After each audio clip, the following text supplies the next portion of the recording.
To politics now, there's been a lot of blaming and finger pointing ever since we learned about some voting problems with the Texas primary on Tuesday. On one side, the Republican Party blasting the elections office, blaming them for a so-called disastrous election. The elections office says, wasn't that bad. Janelle Bluter breaking it all down, including the one thing all sides do agree on.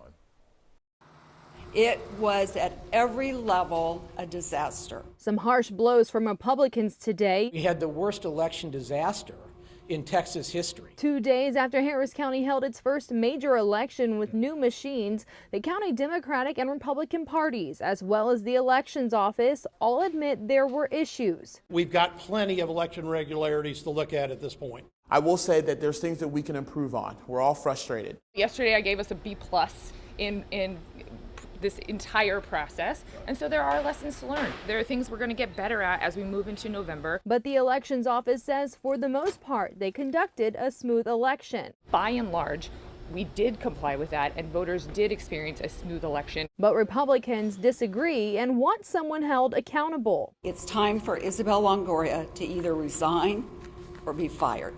Longoria was appointed by County Judge Lynn Hidalgo back in 2020. Hidalgo released a statement saying state leadership lost their moral authority on elections when they bought into the big lie, which they used to pass Senate Bill 1.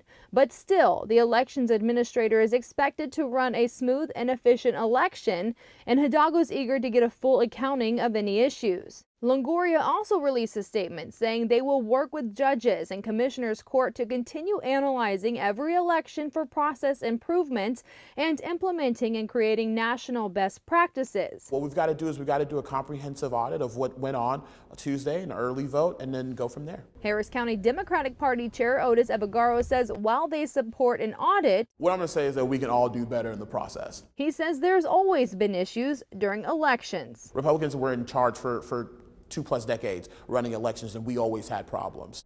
But the elections office work is not yet done. Provisional ballots, as well as those from overseas or military voters, are still being counted. The deadline to finish those is March 10th. Back to you.